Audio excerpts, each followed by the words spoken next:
Okay, we are going to start our first master class of 2019. Happy New Year to everybody who is joining today. Welcome to 2019. Today, as you know, this is a master class included in the first quarter course that INFI is releasing in collaboration with the universities of La Laguna, Valladolid, Europeo Miguel de Cervantes, Oviedo, Autónoma de Madrid, Politécnica de Valencia, Sevilla, Málaga, INL, Algarve, and Aveiro. These 11 universities are located in Spain and Portugal. And as many of you know, this initiative that INFI is launching in the world try to avoid the brain drain. So how we try to avoid the brain drain is through the connection of more than 100 mentors who are colliding with 400 top students and professors located in these 11 universities in Spain and Portugal. And these professionals who are in 5 different continents of the world, in the countries that are here, explained in USA, UK, Germany, Sweden, France, Holland, Australia, Belgium, Czech Republic, Australia, China, among others. All of these professionals are outstanding professionals who are working in top 10 institutions in the world, as you can see. We are really proud seeing where they are arriving, what they are achieving, and they are willing to share all of their experience with all of the students and professors from this network of innovation. As you know, at INFI, we have different initiatives during this calendar year that we are organizing in collaboration with these 11 universities. First of all, we have a global network of innovation. What is this? This is where the professionals working in 5 continents are colliding with the students, with the professors. And the idea is to bridge collaborations between all of them. And how we do it? We are providing seed grants. This year, we have $8,000 in seed grants to promote collaborations between the people in the network. Also, we have seminars. These people abroad are traveling, coming to their home country, giving talks in these institutions. We have these online courses that we call Harvard style because they are really practical. We try that you today leave home with a clear message and with something that is valuable for your professional development. Also, we provide personalized mentorship one-to-one with these international mentors. We give referrals to the companies with who we work and these outstanding students who are looking for talent people like you. We have international internships and fellowships. 50% of the students are hosted by Harvard or MIT. So far, we have created 62 fellowships, international fellowships. And also, we have innovation camps. So today is my great pleasure, and it's really my great pleasure to introduce you Dr. Kamens. Dr. Joanne Kamens is the executive director of ADYIN. ADYIN is a non-profit that is dedicated to help scientists around the world, sharing plasmid and regions internationally. Because what we like to promote is collaborative efforts to drive science and to drive the world. And this is what ADYIN is doing, is trying to share everything among scientists in the world, transparency, trying to drive rigor in science. And Joanne Kamens received her PhD in genetics from Harvard Medical School. And then she spent the past 15 years at different institutions promoting research collaborations, as you will see through her presentation. Dr. Kamens has been raising awareness of women scientists since 1998, and she founded the current Boston chapter of the Association for Women in Science. So she's devoted to help the women in science who are underrepresented and these minorities. Also, Dr. Kamens served as director of the Healthcare Business Women's Association Mentoring Program for 3 years. And she has been recognized as one of the 2013 Pharma Boys 100 most inspiring and one of the over 40 women making an impact at Forbes. She serves as on a number of other non-profit boards, including INFI. We have the privilege to have her help us during the year, giving a lot of feedback, and speaks widely on career development topics in person and via webinar like today. So please welcome Joanne Kamens. This is a great pleasure. I'm sure that you will learn a lot from this masterclass. Thank you so much, Zafira, and thank you, Mfai, for inviting me to speak on this topic.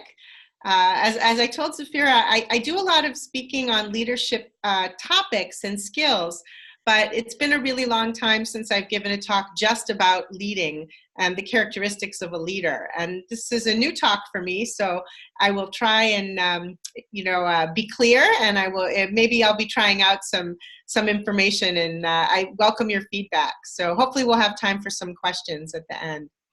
So I call this taking the leap to leader, because I think leadership is something that people take for granted. Some people have a more extroverted personality, and so they seem like leaders, but it turns out that great leaders are quiet, loud, introverted, extroverted. They're talented in many different ways.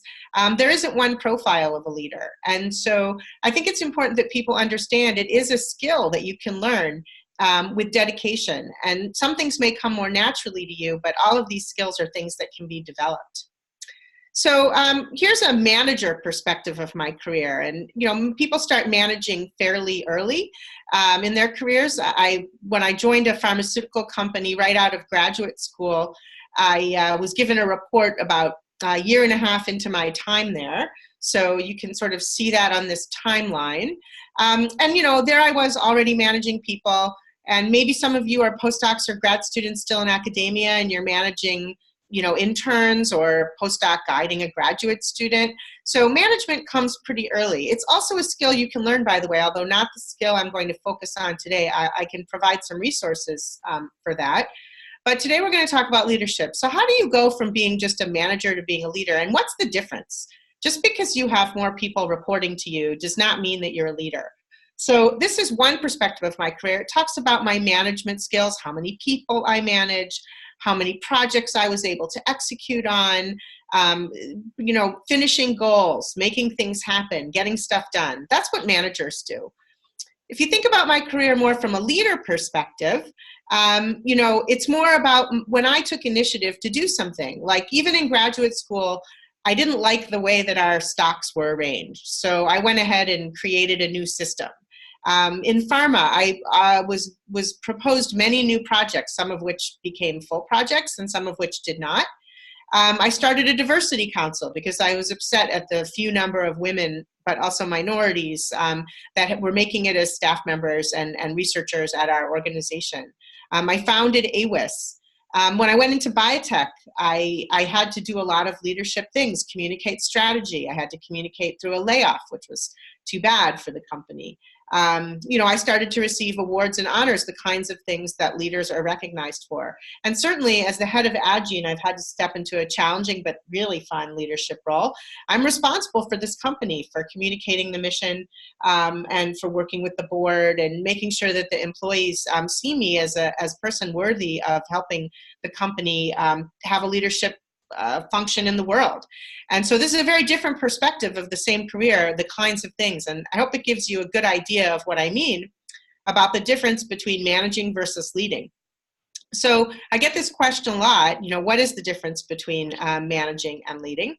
And, I would say, if you look here on the left at this manager, he's getting stuff done. He's reactive. When someone says this thing needs to be fixed, he fixes it. Maybe he delegates well. That's an important management skill. Whereas this leader on the other side is, she's trying to make people feel good about what they do. She's not focused on delegating tasks. She's focused on really the bigger picture. How am I going to make sure that my group does a great job, not that I do a great job? How am I going to inspire them? And so I'm often asked, what's the difference between manager and leader? How could you sum that up? And for me, I think this comes down to an issue of initiative. Managers, when they're given tasks, and if you're a nascent leader and you want to be recognized as one, I would say it's coming forward with solutions even before you're asked. Thinking about the problems all the time that could make work better and more efficient and more exciting for the people that are doing the work. And it's that spark of initiative that we look for in Addgenes when we want to promote someone or we want to recognize their leadership in the company. And we have leaders at every level of our company, all the way from the picking room, all the way onto the management team. And it really has to do with that initiative. So I think it's this aspect of sort of raising your hand. There's a new project to be done. It's challenging, it's scary, and taking the initiative to raise your hand and say, yep, I'm going to try that. That's certainly how I felt when I was laid off from my biotech. I sort of laid myself off because on the management team, I knew it was happening. And when I started to look for a job after I was at RXI, the job at Agene came up, and a number of my connections sent me the description of the position. And my first thought, of course, was, well, I'm a scientist. I can't run a company. That's not one of my skills, But then I had to be sort of brave and say, well, they're looking for a scientist to run the company, someone who knows a lot of molecular biology, who cares about diversity and professional development, who has experience managing groups of people. It did sound a lot like me, even if there were some things that I didn't know as well. And so, that willingness to take on difficult and challenging tasks, that's another characteristic, I think, of someone who's recognized as a leader, especially early in their career. Here's another view, managing versus leading, kind of narrowing down the, what are the characteristics of the things that you're thinking about. And this is sort of a great summary of that funnier cartoon I showed before, but management is concerned with the how. How are we going to get that done? We don't have enough money. We don't have enough people. Who needs to be trained? How can I delegate? What are the processes? How are we going to manage the time? And a leader is more involved in the why. Why do we need to do this project? How can I motivate you to be more excited about it? How can I make you be self-motivated? And how can I help you with the change that this project is going to bring? Make the why compelling enough, make it so compelling that it makes you excited and wants the team to manage and execute well. And then here's one more view that I've heard, and I kind of like this one. Managers deal with the mind and leaders deal with the heart. So the managers have to convince you with data and information and processes, whereas leaders have to really get you on board with the inspiration and the excitement and the motivation. I think probably coming to Agene, this was pretty easy. Being at a successful nonprofit, I certainly have to inspire my team and help them understand how important it is what we do in the scientific community. But when I most had to really engage the heart was probably when I founded the Association for Women in Science in Boston. There was no chapter here at the time. The old chapter had folded in the mid-'80s. And that's because of some laws in the United States that passed at that time for women's equity, that the original chapter thought, oh, we're done here, women are equal, we can go home, and we don't need AWIS anymore. That was certainly not true, of course. We're still struggling with the same pay equity and harassment and diversity issues we were for women. So I had to really start that from the ground up in my living room with 20 people and inspire them to say, this is a huge problem. We need to engage, and we're busy. I had 2 small children at the time, and I was working full-time, and I had a long commute. But it was so important enough to me, and I was so passionate about it, that I was able to lead through that difficult starting time because I was able to engage people with their hearts. And I think that is something that you'll see in the rest of the slides are sort of tactics to get people to think with their hearts so that they're feeling the enthusiasm that you feel and you always have to bring to any leadership role. So here I am at Agene. Wouldn't it be great if work were always this fun? So the Agenes are super happy. Things are not easy here, don't get me wrong. We work really hard, we accomplish a lot, but we win a lot of awards for best places to work. Even though we work these people really hard, they work hard, over hours, more hours than they should. Not all the time, we're pretty reasonable about work-life balance here, but they give it really their 110%. And they do that because of the culture. And a leader focuses on the people and the culture. And this is not a popular thing that you might read in articles and magazines. You'll read a lot about leadership and strategy, leadership and management, leadership and driving the bottom line and making money and making hard decisions. But in my opinion, leading is about this. It's about the people. Because if you can't do all the work by yourself, and if you can't lead the people that are working with you and at your organization or in your group or on your project, you will accomplish nothing on your own. So if you remember one thing from this talk, it's that leadership is really about leading the people. not about leading the business. So what's a good place to start to see if you're a future leader, a potential leader? You know, there's a lot of different places you can start, but what we're going to talk most about is knowing yourself. You can't just assume, first of all, that you're going to be good at leadership. I know plenty of very, very smart scientists who run companies, and they really should have hired a separate CEO because, frankly, leadership is not their bag. Technology, perhaps, is their bag. So getting to know, and by the way, being a really, really good manager is a great way to make a career. Leadership is not for everybody. And so it's really up to you to kind of look into yourself and figure out, is this a direction that I want to take?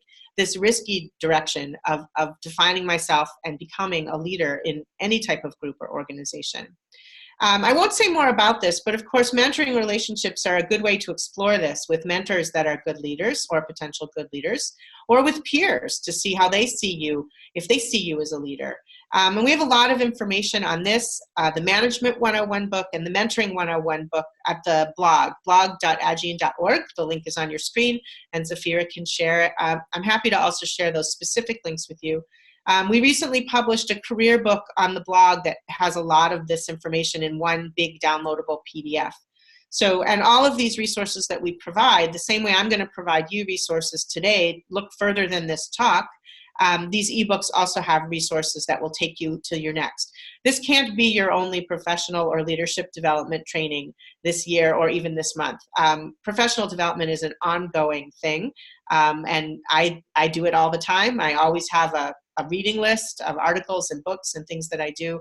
So hopefully this will start you on a great path toward professional development. So first off, I said, know yourself. So I'd like to share with you a little bit from one of my favorite books about leadership, which is called What Got You Here Won't Get You There.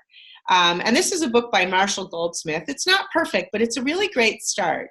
And what I really like about this is he really sets out the fact that you can be a really great manager and a really great executor, and you could be a really bench scientist, for example, doing hands-on bench work. But that's not going to make you a leader. That's not going to take you into that big leadership role. And he talks about what it is that's going to get you to leadership and what's going to hold you back as well. And so if you really can be introspective and honest with yourself about your strengths and your needs, this book may help you, if you're open with yourself, identify the areas where you need to work. And so unfortunately, this is often what we get. The higher you go, because remember, it's not your technical skills and your capabilities that are definitely going to make you a leader. It's more about your behavior and how you interact with people. And so this is obviously the wrong way to think about it. You can't keep saying you can't say, you know, hey, this isn't about me. It's all about me, you know, and really not mean that. If you say, oh, it's not you, it's me, and by that mean it's really you, that lack of openness to your own personal development will certainly hold you back. And that's the author's point. The point is you need to be open to your own areas for development, including of your personality. Some things that you may think are very fundamental and core to your own personality, some of those things are not going to be good in a leadership situation. So I urge you to look at the book, and I'm not going to go through all of the things that he talks about or the things that you need to be careful about, but I will mention a few of them. There's 20 things on this list. Again, please don't try and write this down. All of these things are available online, and the book is worth investing in. But I'll just talk about a few of them that I see very often. You know, leaders think that being negative is the way to lead, and many people think that as a manager also. But making destructive comments and managing with a stick is rarely as perceptive as managing with the carrot, meaning you really want to give people positive feedback and pull out their good ideas. Cutting people down or criticizing them, any types of destructive comments are really not the place of a leader. They're demoralizing and they don't bring the right culture that you want. Another one that I really like, and I work on this one myself, is instead of saying no to an idea or saying but or however, I try and say and not using negative qualifiers, because again, you want to bring positivity to the innovation and ideas in your group, and you'll squelch that important creativity if as a leader you're questioning and always saying no all the time. Another important point is, and this really comes home to me at Agene, you know, people are looking at me all the time, not just because I'm in this nice glass office, but because I'm very visible in the company. And if I'm upset and angry about something or emotional about, you know, something that happens, that's going to make them upset and emotional. So the emotional intelligence to understand how your emotions affect others is enormously important in a competent leader. Similarly, I'll give you an anecdote. I'm very careful when I ask people for something, because they'll often ignore any of their other work to get that thing done. And so when I make a comment, I have to be careful what I say, careful what I ask, the questions that I ask. I had one boss at a company previously who we had a project that was ongoing for many months. And every couple months, he would come to the project meeting, not regularly, but infrequently. And whenever he came, he would make all these sweeping comments and questions and criticisms, thinking he was being rigorous. But what he did is he would send the entire project team into a spin of bad work, because all the plans and the careful laid timelines and calendars that they had made would be, you know, off the table. You know, no one would have any idea anymore what they really should do. And it would throw the whole project off track. And in fact, the whole project failed miserably because it got derailed so many times. So, you know, being aware of your effect on what goes on is a really important aspect to being a competent and successful leader. Another important thing for leadership, of course, is that you don't really get credit for the success. You really want to be giving the credit to the people on your team. Refusing to say you're sorry or express regret. In fact, one of the most powerful leadership tools is to say you're sorry and you've made a mistake. That authentic ownership of mistakes and need to learn will trickle down. And of course, you don't want people hiding mistakes in science, especially. We reward people at Agene when they realize they've made a mistake and they're competent about communicating that to everyone else. So, you know, taking on that authentic, embracing the blame yourself and never passing the buck. That means it's an English phrase, meaning never to blame someone else. Those things are really important. So, you know, dig deep. I urge you to take a look at that book and see which of these things do you need to be careful about. I've fallen prey to many of them, even in my role at Agene, and I'm constantly revisiting this list and trying to tweak my own behavior to be better and stronger in my role. So here's a quote I heard recently. I was at a great leadership panel put on by our AWIS chapter by a leader in our community named Susan Wyndham Bannister. And she's a great leader in the Boston area. If you know her, she's wonderful. And she said on the panel at AWIS, you don't just become a leader. Other people make you a leader. And this is really the case. You know, bulldogging or bulldozing your way, I'm going to be in charge here and I'm going to make decisions and I'm going to take over. You know, that's not really the way. The way is to embrace the positive things that I just showed on those two slides so that other people see you as a leader. And that's a different mindset. Your job is not how you act, it's how you seem to other people and what inspiration you can bring. I mentioned before that you really don't want to be fooled by the package. I am a very short, redheaded person. I am rarely recognized as the head of this company when I stand next to anyone who's taller than me or usually male, to be honest with you. And it's very funny, like we actually had, you know, we'll have, during the construction process of our new facility that we just moved into, it took a little while for all the new contractors to stop looking at my administrative assistant as if he were in charge of the decision making when I was there. And it wasn't their fault. It's just their natural implicit biases not to assume that a 5-foot red-haired, you know, late middle-aged woman is the one that they need to be deferring to in this case. Once they learn it, they're usually polite about it, but it does often surprise people when I say, hello, no, I'm the executive director, you know, and that's not people's faults. So as you guys know, especially coming from all over the world, bias is a huge issue. I'm not going to talk too much about the role of a leader in bias. I will talk about it a little. But you can't be fooled by the packaging. You can't assume that, you know, you can name yourself a leader. The important thing here is there is no single archetype of a leader. You know, as I mentioned, it doesn't matter what color, it doesn't matter how old, it doesn't matter if you're a woman or a man, it doesn't matter where you're from, it doesn't matter what language you speak. If you can bring that inspiration, people will see you as a leader, and that will become the persona that is communicated. So don't be fooled, or say to yourself, I can't be a leader. I don't have the characteristics of a white guy who is, a certain age and looks like a person in a suit. You can be a leader in any guise, in any way. So I'm going to go through sort of my 3 tenets of good leadership now. There's a lot of information here. Again, I hope this is a good starting point for you to understand this topic. So my first tenet is you have to lead by promoting others. And I mentioned this already. You don't get the credit for what gets done. A really good sign of a good leader is the number of leaders that you create. You want to be guiding people. You don't want to be making all the decisions and being a bossy leader. You want to be a leader that empowers people at every level of your organization. So I like this quote by Nelson Mandela. He says, a great leader is like a shepherd who stays behind the flock, letting the most nimble go out ahead, and the other fellows not realizing that all along they're being directed from behind. So it's your job to help lift others into the spotlight. I take this very seriously. I try to promote my leaders for public speaking opportunities, for responsibility in the company, for taking on new projects as leaders, and really help them stretch their wings. It doesn't have to be me that accomplishes something at Agene. In fact, it rarely is me that actually accomplishes these new and exciting leadership tasks. So if you think about your role as doing that, you will create so many more leaders, which means you will be so much more productive and successful. I really believe that you cannot tell people, oh, do as I say, not as I do. You must lead by example. You can't tell people to do something if you're not willing to do it.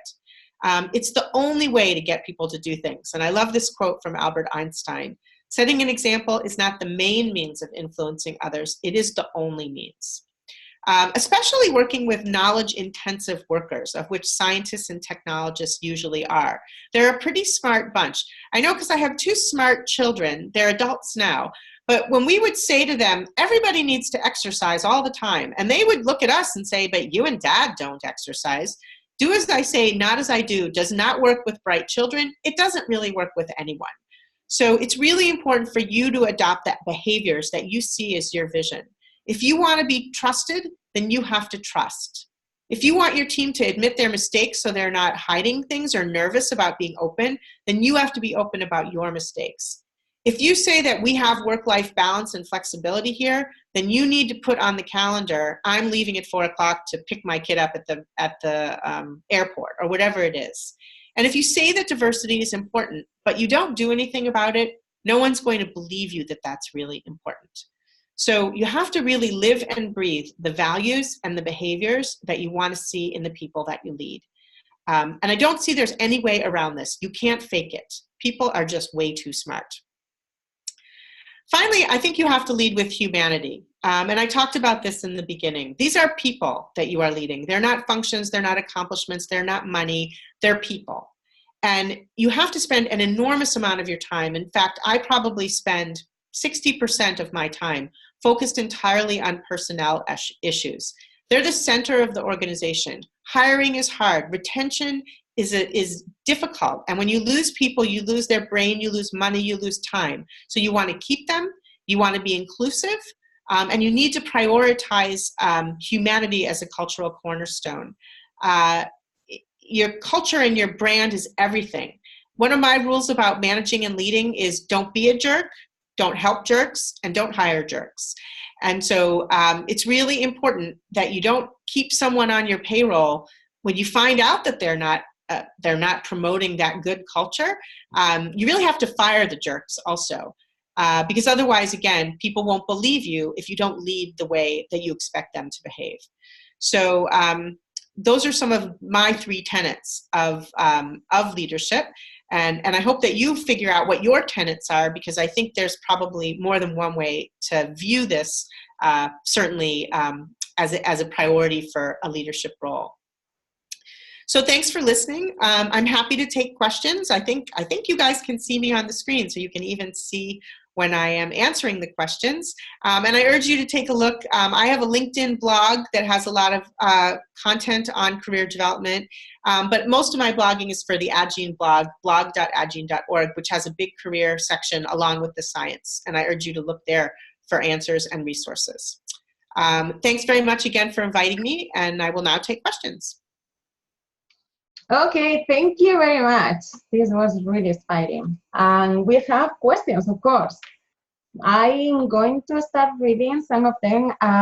As I mentioned in the chat, if you want to ask any question, please go through the Q&A. You have in the bottom Q&A, and you just can shoot the questions, and I will translate to Joanne.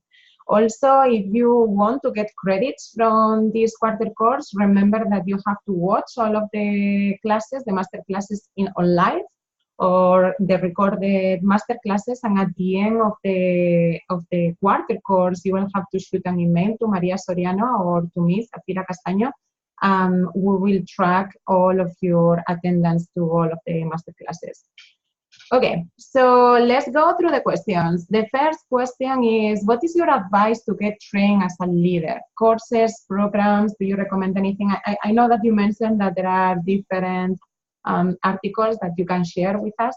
Yeah, there's an enormous amount of thank goodness you guys have the internet. So great. I don't know what you have locally where you are, so that's a little hard for me because, of course, in-person training is often the best, you know, working with other leaders and what your local programs are. But there's an enormous amount of great information online. The resources I mentioned, the Agene Career Book, talks about a lot of these. I talked at a very high level about leadership here. Some of the other leadership skills that are just as important are a little more bite-sized, like relationship building and management and strategy and outlook. There's some things that are a little more. Those are all leadership skills.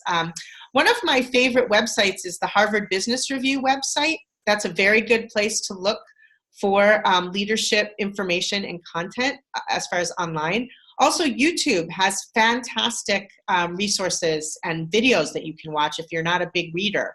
Although you will hear that leaders read, so maybe you want to follow, like Bill Gates. His reading list is always very interesting.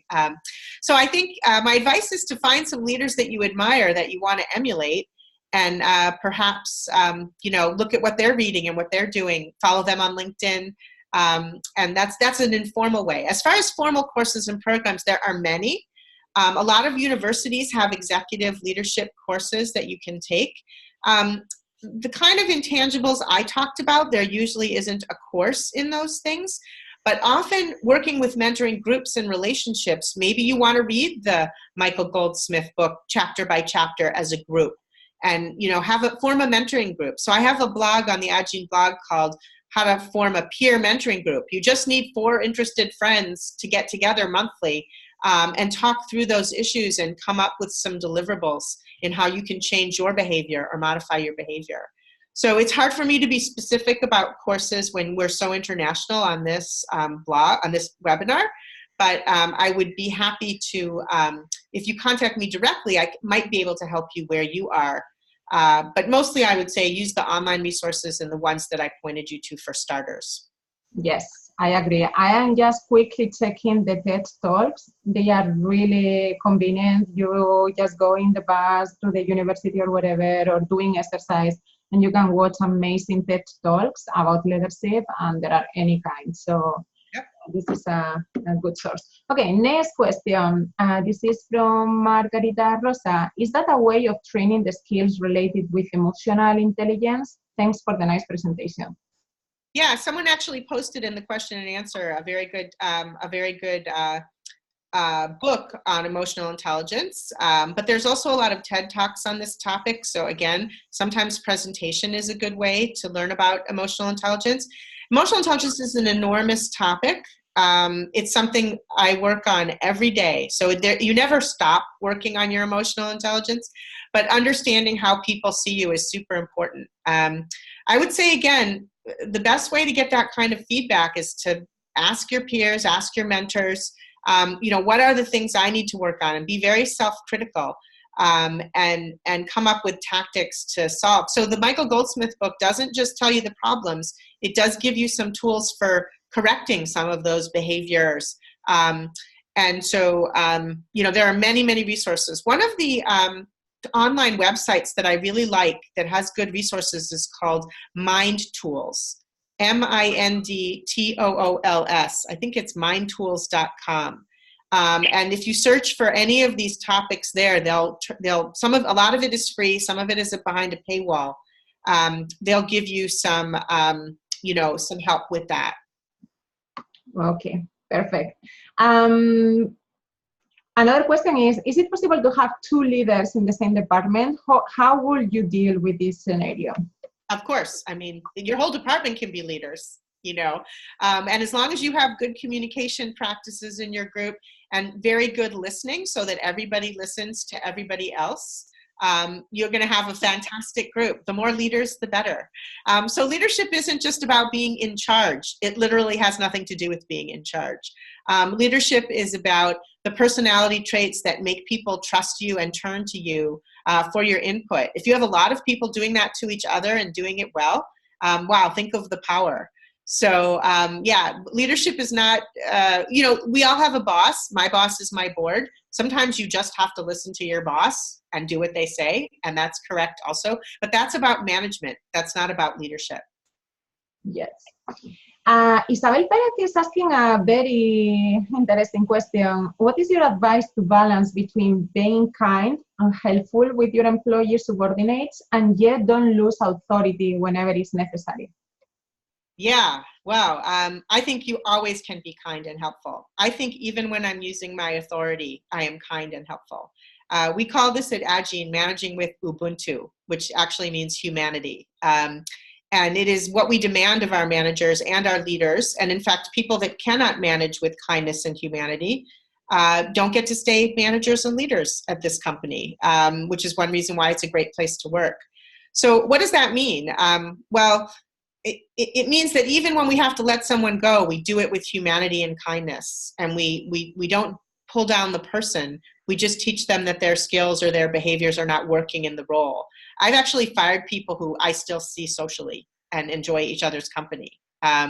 So having authority is doing what you need to do to get the work done and do it well. It doesn't mean, not being kind and helpful. Very occasionally, I'm not perfect. No one's perfect. And I've lost my cool in a meeting where I've been surprised by something and hurt someone's feelings.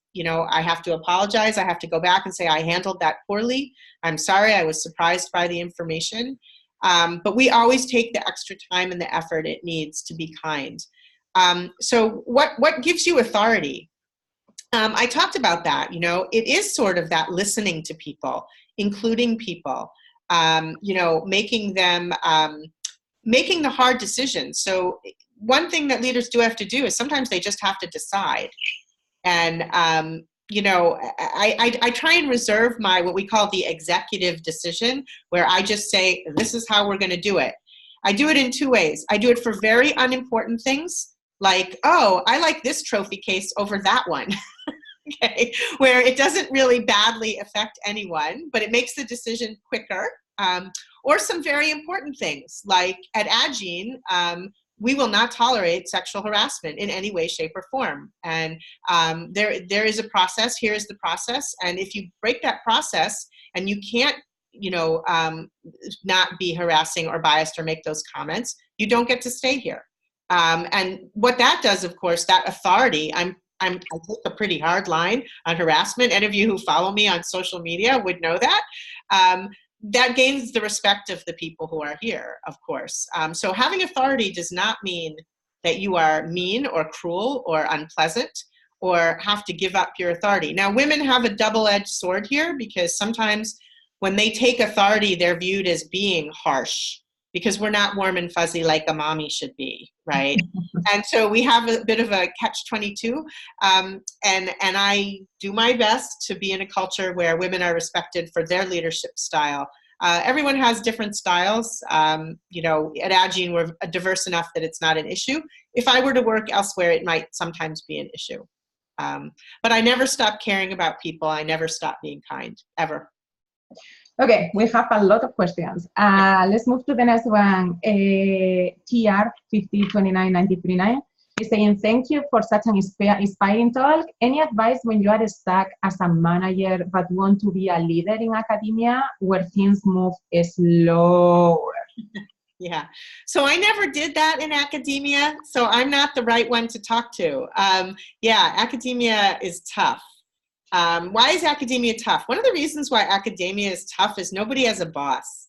You have all these principal investigators and there's a dean, but they don't really report to the dean. They're all bosses themselves. And they don't have a board or a boss or anybody. They're really doing it on their own. And also being a leader in academia can depend on the luck of scientific experimentation also. So I guess I would say, if it were me, I would do a lot of collaborating and I would help a lot of other people. I would become, this is just an anecdote, again, I never did it. I would become an expert in one technical area, but a super expert in one area so that you can speak intelligently about that.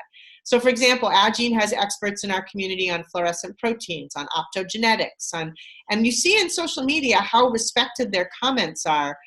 They're seen as leaders in that science because they just know a ton about it, right? So that might be a good way to start in academia. We respect the knowledge and the science. So if you become a real expert, that might take you to publications, reviews, speaking invitations, advisory panels, editorships, all the things that are the trappings of leadership in academia, tenure, of course. So to me, it probably in academia starts with the technical, but don't forget the relationships. You can't just be good at the bench. You need to be getting out there, collaborating, meeting people, and helping them. That's how I network. I don't meet someone and say, what can they do for me? When I network, I think, what can I do for you? And I have helped a lot of people that way, and that karma comes back to me in my networking and in my relationship building. But this is just one perspective. You should talk to other academic leaders. I'm sure that is at odds with what a very senior PI who's been someone for 30 years would say, but I think a younger scientist who's a leader might share some of the things that I said as well. Yeah, I totally agree. Oscar Gomez is saying, thanks a lot, Joanne, for your great talk. It was encouraging for us. How do you think we should start to become a leader in our daily work? What is the main habit we should start practicing? Yeah, it's a good question. I'm going to give you two main habits. One is one that I struggle with all the time is being a good listener. So getting other people to be creative is a really great leadership skill that you can do at any level. And the other one is that initiative. So find a problem and solve it. Find a problem and figure out what needs, start something that's never been started. Create a journal club in your organization or a diversity organization or a postdoc association. Create something that's never been. And those are great. Those are a good way to start your leadership. Certainly founding the chapter of AWIS was instrumental in taking me to a point where I would even accept the term of leader. Even now, I we all have a little imposter syndrome. Even now, I like, well, am I really such a leader? But doing those, accomplishing those initiatives that I started myself gave me a lot of that confidence. Another question is, how could you lead to jealous or toxic people? Yeah, well, I did mention the firing. Yeah. So firing people is something that managers and leaders find very difficult. It is often the most important thing that you can do. It's also hard when the person you need to let go does their job well, for example. Sometimes they're technically good or they're really smart, but if they're destructive to the culture, you really have to think carefully if it's worth it to keep that person on. I don't like letting people go. It's not my favorite thing. It's no one's favorite thing. But I certainly would say that if I am managing or leading people that are destructive to the culture, they're not going to be very long in my organization. This is from a perspective of a hiring manager, but imagine that you are in a team, you are trying to become a leader, because a leader can be even students, can be any person in this network, right? So how can they manage with these extreme personalities? I think that you had a very good point, just saying that don't try to get the best. from the people who is criticizing all the time, give another opportunities, and give visibility, and maybe they change with time. So that Well, would be a great example. part of the thing is learning how to give feedback. I don't have time to go into the details of that now, but the Management 101 ebook has a whole section on how to give feedback that other people can hear. And if you're going to be a good manager and a good leader, you have to learn how to give feedback well. And so I have had, one of my most proud things is when I'm given an employee who maybe isn't a positive influence, and then I can turn that around. I can work with them because they're smart and talented, and make them a productive, good member of the team. That's something you can really be proud of. If you can, I've only done that a few times in my career, but when I do it, it's really satisfying. So I think people can learn. It's the ones that can't learn are the ones that you really need to let go. If I were a PI, I would not allow someone to stay in my lab who was destructive, student or no. I think the problem is, as you all know, that most of the principal investigators in science do not take their managerial roles as seriously as their science roles. So they're not really managing the cultures of their groups. Some of them are. There's some great ones, but many are not. And so they just kind of let that dribble on and let that person harm the whole culture of the lab. Maybe they're teaching that bad behavior. I don't know. So I would choose mentors carefully for you guys, for early, if any of you are early career. I would choose labs where the mentors are managing well and being careful about who they choose and creating behavior expectations. You can't always get away from toxic people. I think, it's a topic we can't cover today. It's a huge topic. But there are a lot of resources. I just try and stay away from those people. So I don't work with them. I don't want to collaborate with them. If I don't trust someone to have good intent, I'm not going to have a very productive collaboration with them. And in line with this comment, an anonymous attendee is saying, what can we do if we don't have a good leader or as a supervisor? I think that. Yeah, I think it's really important to identify some supervisors that are good leaders and good mentors, and emulate, really work hard. And having more than one mentor while you're in academia is almost a have to. Because when you're under the control of that one mentor and you don't have another type of reference, it's really hard if that relationship isn't strong. So I always recommend for scientists to try and do collaboration so that a mentor in another group sees their work. And perhaps you ask that person to have coffee once a month so you have another non-boss mentor that's in your sphere that can recommend you. I've seen a lot of disasters happen where the principal investigators won't write recommendations, for example, for an industry job, and then you're really messed up because you don't have anyone to write you a recommendation. Who else can be your mentor? Postdocs in your lab, peers can be mentors. Mentors at M5. Yeah, absolutely. So I would look and go to M5 and develop those relationships, maintain them. Stay in touch regularly with one or two other people that you respect, and model yourself on those people, not the person that you have that's bad. It's a very sad situation. I know plenty of young scientists who are in that situation, and usually what I counsel is find someone else to emulate. Yeah. An anonymous attendee, another one, is asking, what are the obstacles that a woman in STEM like you can find in her way to become the executive director of a company?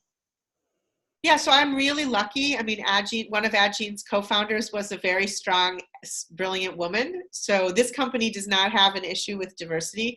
We're 50-50 gender across all levels, including leadership, and there's me, and I'm a woman. So also we have a very strong focus on diversity. So we also have a pretty good racial diversity. We have a strong LGBTQ contingent at Agene. We're from 30 different countries here. We speak many different languages. We have neurodiversity. We have some age diversity, a little bit more as we get a little older. So we have a huge focus on that. So at Agene, not an issue. I don't have obstacles. I'm really supported. Of course, that's not the norm in science. All I can tell you is get involved in diversity initiatives, 500 Women Scientists, Association for Women in Science, whatever is, there are organizations all over Europe. Find a peer group of women that can support you.